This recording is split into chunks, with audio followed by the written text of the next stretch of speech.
There was a time when Roy Orbison's voice could be heard on every radio in America. His songs were full of deep emotions, and when people listened to him, they felt something powerful. His voice was soft but strong, filled with pain and beauty at the same time. He didn't shout like some rock stars, and he didn't dance or try to impress with flashy moves. He just stood there wearing dark sunglasses and black clothes, and let his voice tell the story. And somehow that was enough. That made him stand out. In the 1960s, he gave the world hit after hit. Songs like Only the Lonely Crying and Oh Pretty Woman made him a legend. He wasn't just a singer, he was someone people could connect with. His music wasn't just about love, it was about heartbreak, about being left alone, about the kind of sadness that stays with you even when everything seems fine on the outside. People saw him as someone who understood pain and wasn't afraid to sing about it. But behind the glasses and the smooth voice there was a shy and quiet man.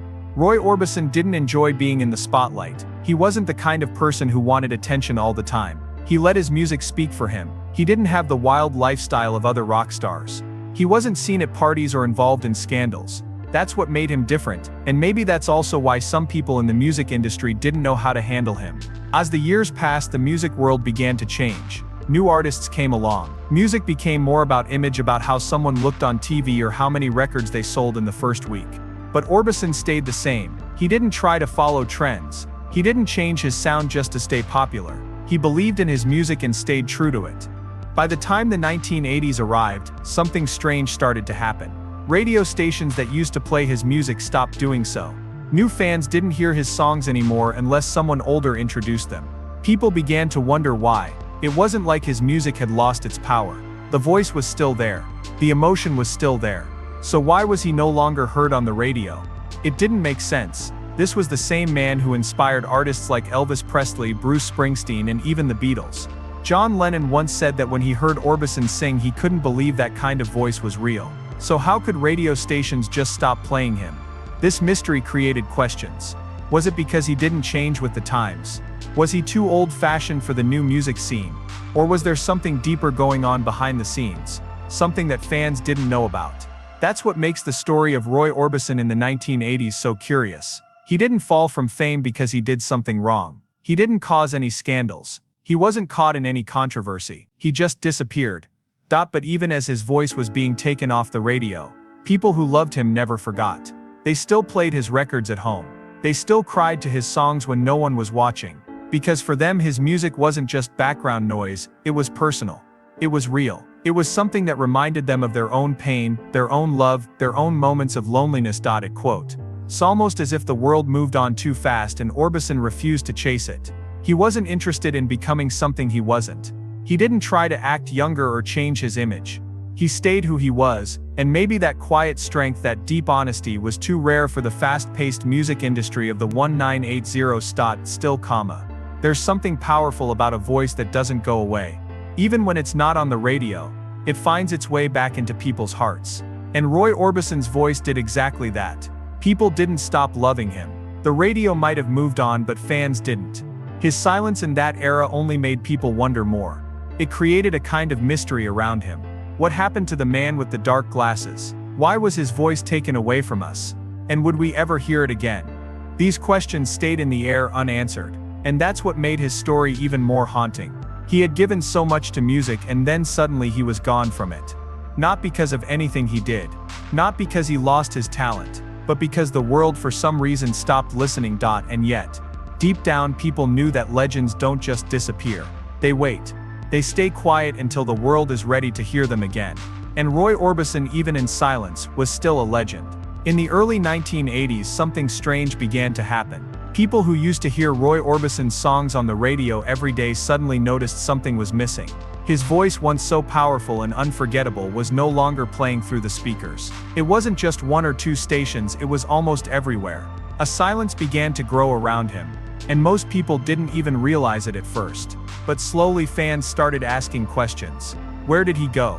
Why had radio stations turned away from a man whose voice once touched millions? For many people who grew up in the 60s and 70s, Roy Orbison wasn't just a singer. He was a part of their life. His music was there during first loves, heartbreaks, and lonely nights. His songs didn't just entertain. They made people feel understood. And so when his voice disappeared from the radio, it wasn't just about a missing artist. It felt personal. The world in the 1980s was moving fast. Music was changing. New artists were rising and styles were becoming more colorful, louder, and more about performance than emotion. Music videos had started to take over. Image now mattered as much as the voice. MTV was new and exciting, and artists who could dance and look stylish became the new stars. Pop, rock, and even rap began to take center stage. It was the time of Michael Jackson, Madonna, and Prince. Music had become more visual and more energetic. In this bright and loud world, Roy Orbison's quiet, emotional style didn't fit anymore. He didn't dance, he didn't dress in shiny clothes. He didn't try to entertain with big stage tricks. He just sang from the heart. And in this new era, that kind of performance seemed old to many in the industry. Radio stations started choosing songs that felt more modern. They wanted music that matched the fast-paced life of the 80s. They looked for beats that made people dance and artists that looked good on magazine covers. Roy Orbison, with his black clothes and serious songs, wasn't what they were looking for anymore. He wasn't flashy and he didn't change himself to fit in. And maybe that's why they slowly stopped playing his music. But even if radio stations moved on, that didn't mean his fans did. People still remembered the feeling of hearing Crying for the First Time or dancing to Oh Pretty Woman. His music was still in their hearts. But for new listeners, those who were growing up in the 80s, they didn't get the same chance to discover him.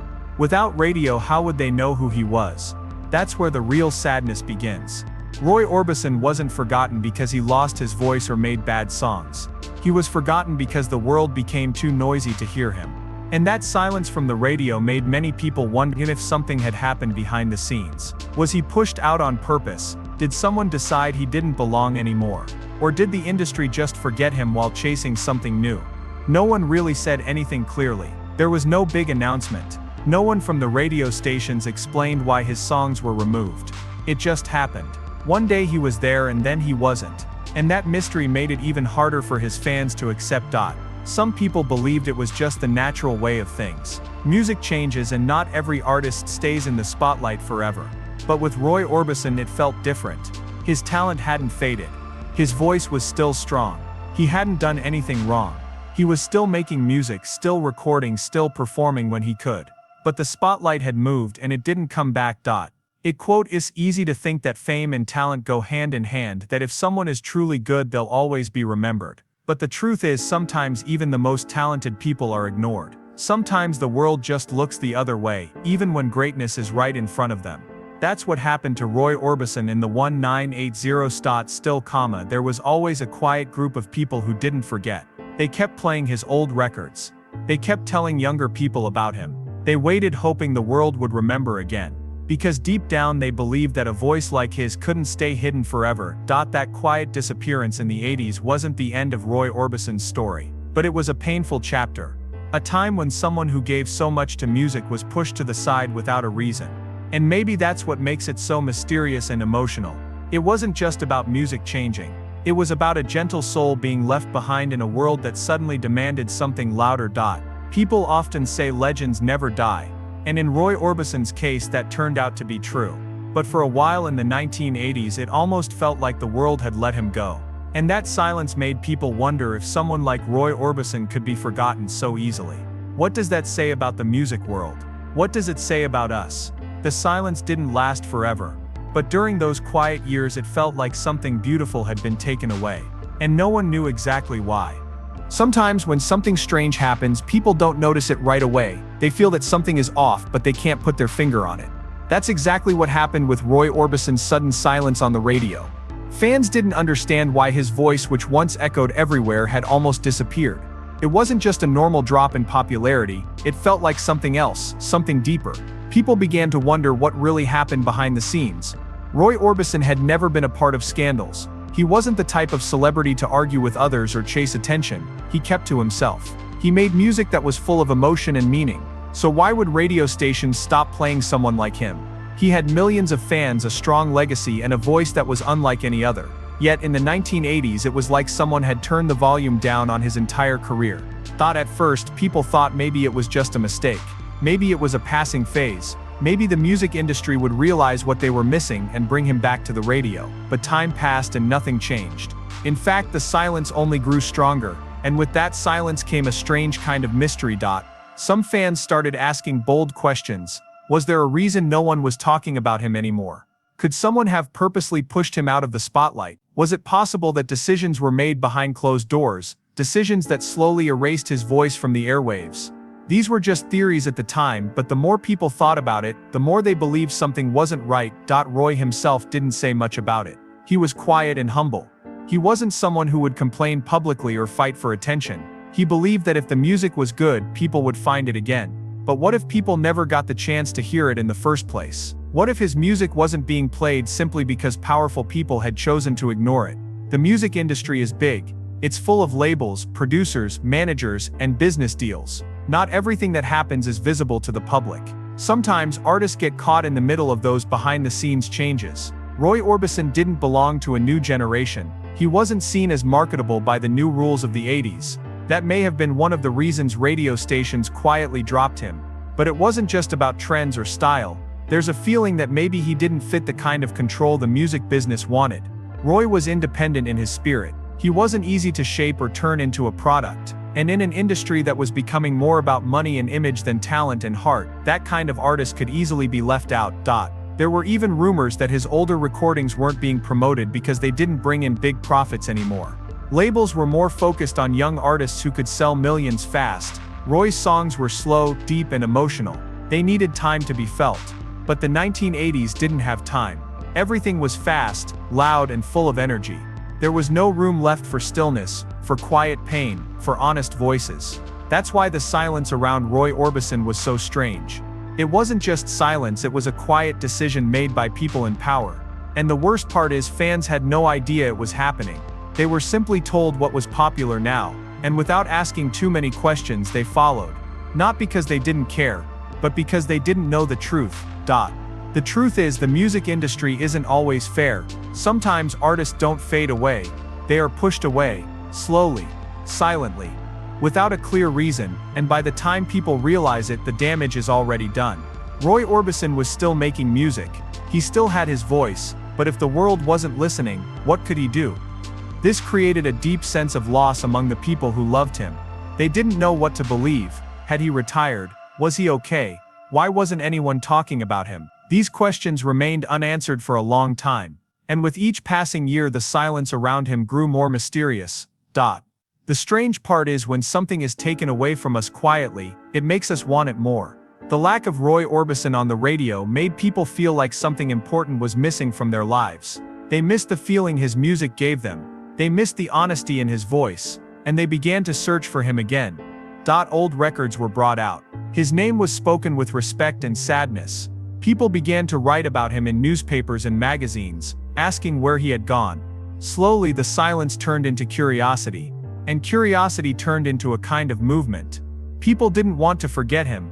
They wanted to remember. They wanted others to remember too. All of this makes the story of Roy Orbison in the 1980s very unusual. He didn't fall. He was pushed aside quietly. And that quiet made people feel uneasy. It felt like a mystery without a solution.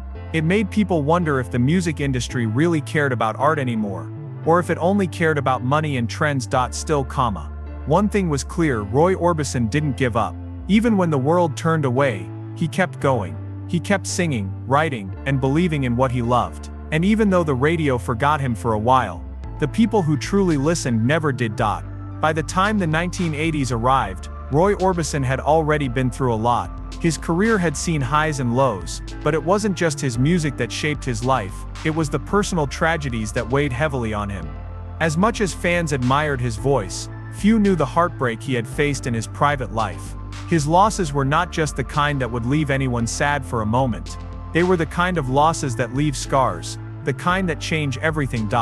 The first blow came in 1966, when Roy's first wife, Claudette, tragically died in a car accident.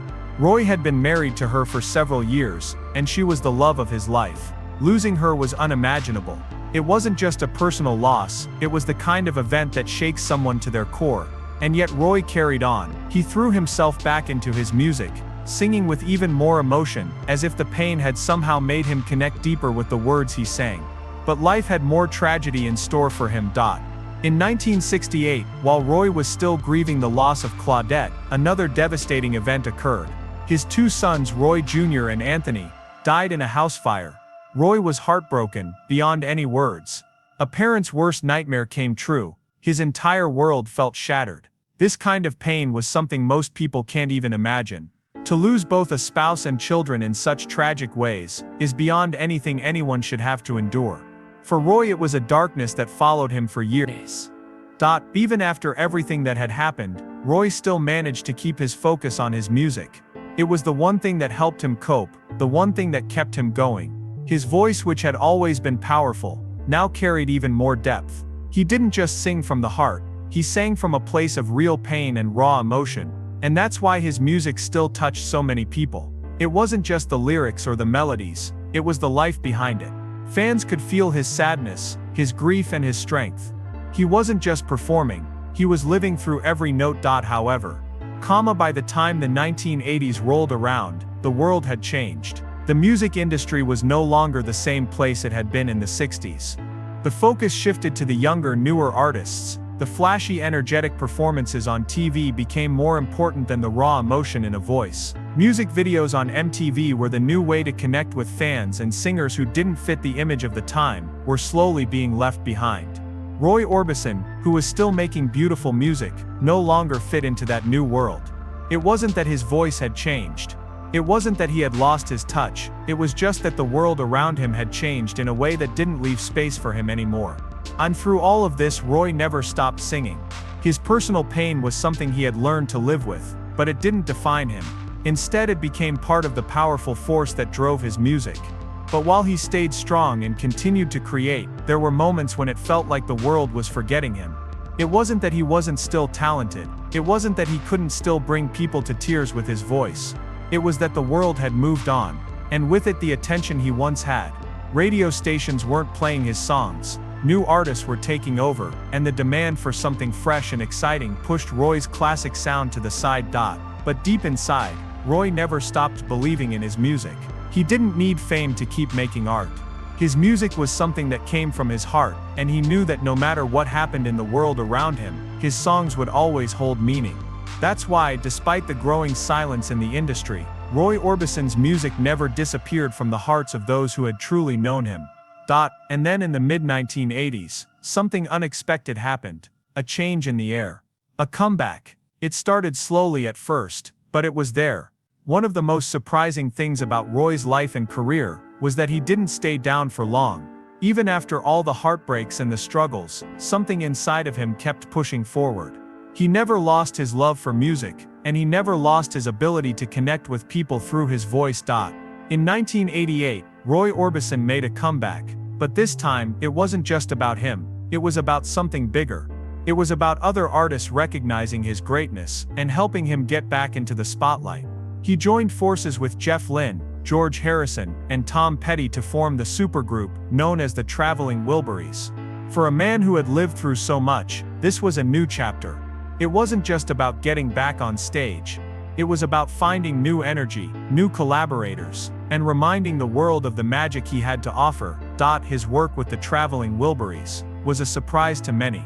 Here was Roy Orbison, a man who had seen so much loss and pain in his life, now part of a group that was bringing back the joy and energy of music. But even in this new setting, Roy's voice stood out.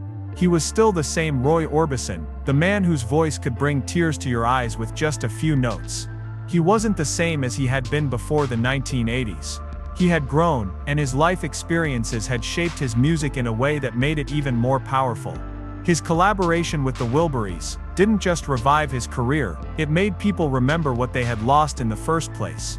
It reminded them of the power of emotion in music, and how even after all the years of silence, Roy Orbison could still hold a place in the hearts of millions. It was proof that even after so much loss and hardship, a person's passion could never be taken away. It would always find a way back. And Roy Orbison's return wasn't just a comeback. It was a testament to the strength of the human spirit, to the power of music, and to the fact that no matter what, true talent never fades. It just waits for the right moment to shine again. As the 1980s continued to push forward with its bright and energetic music scene, Roy Orbison's career seemed to be stuck in the past. The world around him had changed, the sound of rock had evolved, and the public's taste in music was shifting with every new trend. But despite the loudness and the flashy performances of the time, Roy's music had a timeless quality. It wasn't something that could be easily replaced. His voice, smooth and full of emotion, held an unmatched power that many people still remembered. But those who remembered him weren't always the ones deciding what the world should hear. Roy had become a distant memory for many radio stations. His name had been pushed out of the spotlight, and younger, more visually appealing artists took over the airwaves. The industry didn't seem to care about the artist who had given the world songs like Only the Lonely and Crying. They were more interested in the next big thing. But what people didn't realize was that even though Roy Orbison's music was no longer on the radio, his influence had never truly gone away. It was just hidden in the background, waiting for the right moment to resurface. This is where something unexpected happened. While the 1980s was a time when most people moved on to the newest stars, Roy Orbison's music was quietly growing in importance again. It wasn't necessarily because people had forgotten about him. It was more about the fact that in the rush to move forward they had overlooked what was already great. Roy had been absent from the top of the charts, but he hadn't been forgotten by everyone. His voice continued to live on in the hearts of those who remembered him. His songs had an emotional depth that younger, more energetic music couldn't match. And as the years passed, the people who had loved Roy's music started to ask themselves, why don't we hear more of him anymore? These fans began to question why the radio stations weren't playing his songs. They started to wonder why such a great artist was being left in the past. It was almost as if the world had forgotten to give Roy Orbison the credit he deserved. As the 1980s pushed forward, it was easy for some to think of him as a relic of an older time. But his music wasn't old, it was timeless. His voice carried emotions that people could still relate to, no matter how much time had passed. And then something remarkable happened. It wasn't just about people remembering Roy Orbison's music. It was about the new generation of artists who started to recognize his genius. These younger artists, many of whom had grown up listening to his songs, were the ones who helped bring him back into the spotlight. They saw what others had missed. They recognized that Roy's voice wasn't just a sound from the past, it was an enduring part of music's legacy. It was something worth sharing again. The moment Roy's music began to resurface was in the most unexpected way. He was invited to join forces with a group of artists who, like him, had experienced their own successes and hardships. The Traveling Wilburys, a supergroup made up of Jeff Lynne, George Harrison, Tom Petty, Bob Dylan and Roy Orbison was formed. It seemed like the perfect match. These were artists who had already established their names, and they knew exactly what Roy Orbison could bring to their music. For Roy, it wasn't just a chance to work with great musicians, it was a chance to remind the world why he was so special. The Traveling Wilburys didn't need to be flashy or over the top, they just needed to make music that felt real. And that's exactly what they did. Their collaboration wasn't about turning Roy Orbison into something he wasn't. It was about letting him be himself. It was about allowing his voice to shine in a new context, alongside other legends. In the group, Roy didn't have to chase trends. He didn't have to compete with the loud, fast-paced music that had taken over the charts. Instead, he could be true to himself and his music. And the results were magical. People who had forgotten about him started to listen again. New fans who had never heard his solo work began to discover the power of his voice. It was as if Roy Orbison had been brought back to life, but in a way that made people appreciate him even more. The Traveling Wilburys were a celebration of music, of art, of friendship, and Roy Orbison was at the center of it. His deep voice brought something unique to the group. It wasn't just another voice, it was the voice of someone who had lived through the highs and lows of life. And that experience made his contributions to the Wilburys' songs even more meaningful. But the magic didn't stop there. Roy Orbison's time with the Wilburys marked a turning point in his career. People began to see him not as a forgotten legend, but as a man who had come back with something to offer. It wasn't just about the past anymore. It was about the future. Roy Orbison's voice still mattered. His music still had the power to connect with people, even in the fast-moving world of the 1980s. For those who had loved Roy's music from the start, this new chapter felt like a victory. It was as if the world had finally started to appreciate him again. His return to the spotlight wasn't about trying to regain fame, it was about finding the right people who understood his greatness. And once that happened, the world was reminded of what they had been missing. The Traveling Wilburys also proved something important. Music doesn't have an expiration date. Just because an artist is no longer at the top of the charts, doesn't mean their music isn't valuable. Roy Orbison showed the world that true talent is something that lasts. It doesn't fade away just because trends change. It finds its way back, even if it takes time. And while Roy's time with the Traveling Wilburys was a highlight in his career, it wasn't just about this moment of comeback, it was about his legacy. His songs, his voice and his emotional depth were always waiting to be rediscovered. It was as if the world had given him a second chance, and he was making the most of it. But deep down it was clear Roy Orbison's music had never left. It had always been there waiting to be heard. The 1980s had come and gone, and Roy Orbison's return to the music scene seemed like a quiet victory. For years it felt as though the world had forgotten about him. He had been cast aside, his music no longer filling the airwaves like it once did. But even in the silence, there was always something special about Roy's voice. His return to prominence in the late 1980s, through the Traveling Wilburys, was an unexpected yet beautiful comeback. But the story didn't end there. Roy's legacy was far from being just a one-time revival. There was still so much more to discover about the man behind the voice, and his music held even more power than people realized. One of the most striking things about Roy Orbison was the emotional depth he brought to his songs. His voice wasn't just a tool to carry lyrics, it was a vessel for raw emotion. His ability to tap into feelings of loneliness, heartbreak, and longing made his music timeless. It wasn't just the catchy melodies or smooth harmonies that people remembered, it was the way his songs made them feel. Roy's music had a way of touching people's hearts in a way few artists could.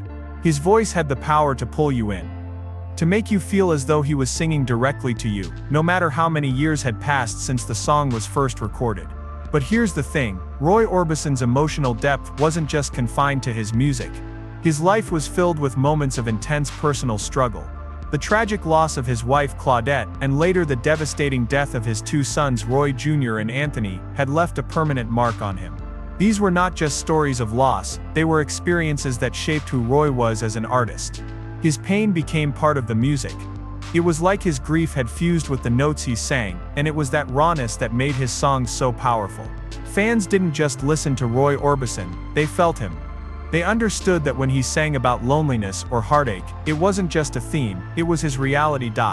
Despite all the personal tragedy that Roy faced, he never stopped creating music. It would have been easy for him to withdraw, to stop performing, to disappear from the public eye. But Roy didn't choose that path. His love for music, his need to connect with others through his voice, pushed him to keep going. And while the world may have moved on from the music of the past, Roy's music had a lasting impact on those who had been touched by it. He didn't need the spotlight to make his mark. His music, even when not widely played, had left an imprint on people's hearts. Those who loved him kept his memory alive, and when the time was right, they made sure the world would remember him. The 1980s may have seen new trends in music, but there was a growing sense that something was missing. People were hungry for real, emotional connection in their music. In a time of loud, commercialized pop music, Roy's slow, heartfelt ballads had a place in the world. His sound wasn't about fast-paced rhythms or catchy hooks. It was about telling a story, about making you feel something deep within. In a time when it felt like everything was being made for profit and popularity, Roy Orbison's music was a reminder of what music was really about, connecting with people on a human level. What many didn't know, however, was that the silence surrounding Roy's music in the 1980s wasn't just a result of shifting trends. It was also because of industry decisions. The music world had become about more than just talent. It had become about money, image, and marketing. Roy Orbison didn't fit into the mold of the modern pop star. He wasn't someone who was constantly in the tabloids or performing with flashy dancers and lights. His music was enough.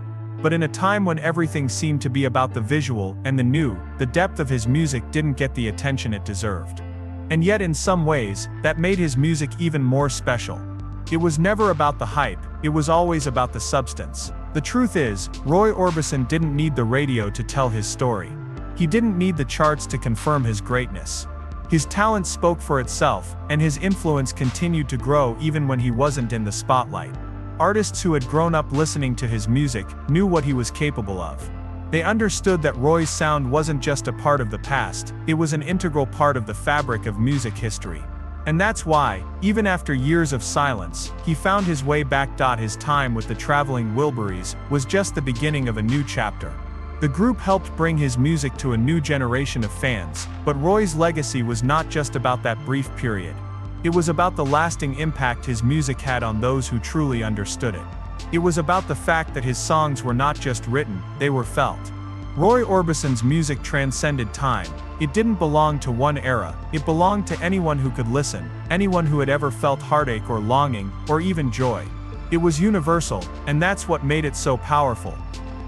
Even after his untimely passing in 1988, Roy Orbison's influence lived on. His music continued to inspire artists, and his legacy only grew. The quiet period in the 1980s, when it seemed like no one was listening, became a distant memory. Roy's place in the history of music was solidified. And the truth was clear: no matter how much the music world had changed, Roy Orbison's sound was something that would never fade away. He may have been forgotten for a time, but the people who had truly been touched by his music kept his memory alive. And in the end, that was the greatest gift Roy Orbison ever gave to the world: the reminder that true art never dies. It's always there, waiting for the right moment to shine. His voice would always live on in the hearts of those who had loved him, and in the songs that would continue to be discovered by future generations.